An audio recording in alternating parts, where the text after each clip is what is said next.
We're back, and we're visiting with Kevin Freeman, the host of a terrific program entitled Economic War Room with Kevin Freeman. You can find it at Blaze TV and other platforms. You can also follow the extraordinary battle plans that he produces from each show at economicwarroom.com. Kevin, we've talked about the magnitude of the problem and the fact that I think we agreed Joe must go. The president of the United States is unfit, uh, well, it seems increasingly ill health, and perhaps so deeply compromised as to really pose a national security threat. If he were to leave voluntarily or be removed by the 25th Amendment, the Vice President of the United States, Kamala Harris, would fleet up to become president, which is a very, very frightening thought for many of us who've watched her operate recent years. But it also creates an opening. It would create a vacancy that would need to be filled through an appointment and then confirmation by the Congress for another vice president. I've suggested that we need somebody with a deep, nonpartisan, and hopefully accomplished background in national security, um, and who would hopefully be really ready to step in at day one to help manage the critical national and international challenges that we're facing at the moment. Your thoughts on that prospect and whether we might get someone who would say, look, I'm not interested in becoming the next president. I'm not going to run. I'm just here to serve on the interim basis to get our country through this rough patch. What do you think?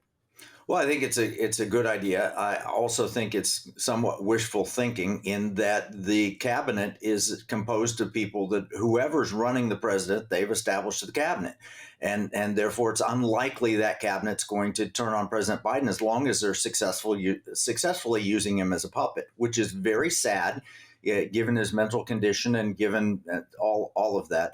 And the Congress is unlikely to impeach without something so blatant. I mean, if you have the laptop, as blatant as that is. But in terms of a replacement, I would just suggest that whoever we put is aware that we're in an economic war. And, that's my mantra.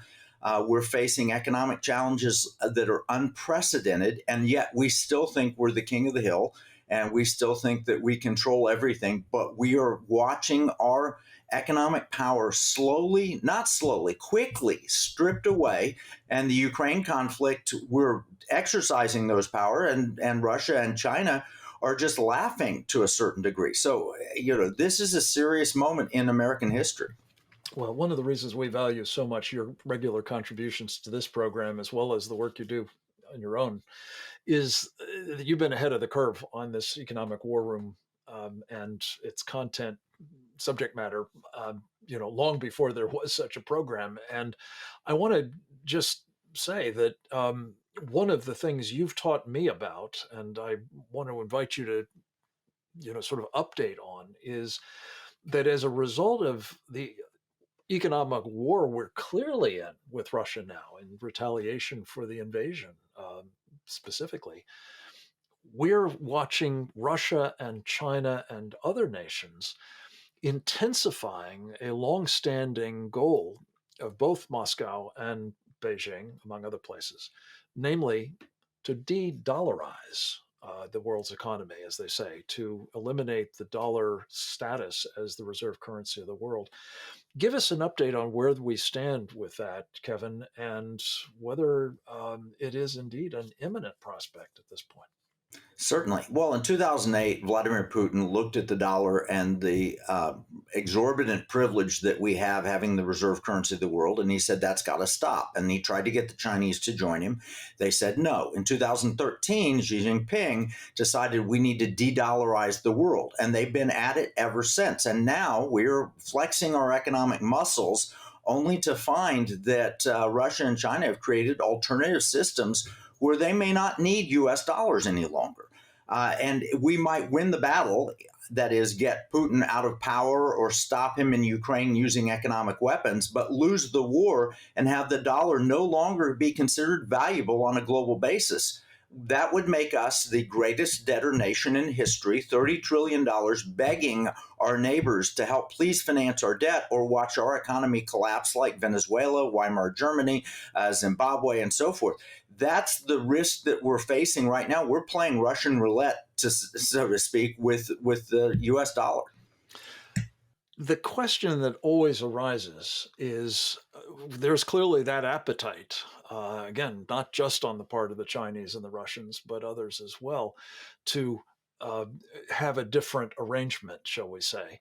Um, they, to put a fine point on it, we've seen in recent weeks the Indians agree to buy Russian gas with rupees. We've seen the Saudis agree to sell their oil to the Chinese in yuan. Um, are those, in fact, alternatives to the dollar, or as we've been told by some of our friends and colleagues, there are really no good alternatives to the dollar, and it may be, in trouble, but there's really no place else for people to go. What are your thoughts, Kevin? Well, several thoughts. Number one, the old argument was everybody loves the dollar. That'll never happen. Nobody will walk away from it. Well, that was proven wrong. Now, the new argument is, well, there's no really good alternative. I would ask them to turn on any financial news and see Bitcoin popping up and the popularity of Bitcoin. We also have the International Monetary Fund that wants to create a basket of currencies that they'll offer. We have the Chinese developing digital yuan. There are many alternatives to the US dollar. I don't know which one will emerge or if it will be multiple of them, but regardless, the US dollar is no longer king dollar, is no longer in the power position it once was, and it's in danger of losing any of its position if we're not careful. Remember, the sun never set on the British Empire also, and we see True. what happened there. Yeah. And we've actually had the chairman of the uh, Federal Reserve Board, Jay Powell, openly express the possibility that there could be multiple reserve currencies, which it would seem to be a straw in the wind that at least he anticipates there will be real rivals to the dollar emerging, as you say, perhaps in those quarters. You actually have an idea about a way that people in this country, particularly, could hedge their bets on what is happening to the dollar, specifically because of the endless printing of more of it by the Federal Reserve and the Treasury. Talk a bit about what you see as a constitutional opportunity, Kevin. Well, that's a good point. It's not my idea. It was the idea of the founders. They said that the Congress could establish the coining of money, and states were not allowed to coin money, but they could make gold and silver coin legal tender in their state. The problem with gold and silver coin is how do you pay with a 1 ounce gold coin? How do you pay for a $2 cup of coffee? It's not easy. But if you add technology to it, like the blockchain, like a Bitcoin, and you have a gold backed coin issued by a sovereign state under the Constitution, which would be legal tender, you eliminate almost all of the problems that you would have using gold and silver, and you create a sound money alternative here in the United States that could rise up if the dollar were displaced. And it would make for better money. It would be gold backed by a state. We could guarantee privacy. It would be infinitely divisible, so you could pay 1/10,000th of an ounce of gold for something, and it would be based on the Constitution. I think it is the ideal currency alternative, and I think we need to implement it as rapidly as possible. I'm talking to people in the state of Texas and saying, would you do this? I'm getting great response. I think it is the best possible alternative, and it would force the Federal Reserve to offer a reasonable digital dollar in competition, because competition makes things better. And it would certainly be better than a digital yuan where they have social credit scores and all the manipulations, or the IMF or anyone else trying to manipulate and control the US. Provided, and this is a very important proviso, which we will come back to you on next week if we can, Kevin, there are privacy understandings and commitments being made by the issuers, whether it's Texas or the Federal Reserve. But that's for another day. Kevin Freeman, thank you for your great vision on economic warfare matters, especially, but on so much more as well. Keep up the good work at Economic War Room and come back to us again next week if you would. Bill Walton joins us next.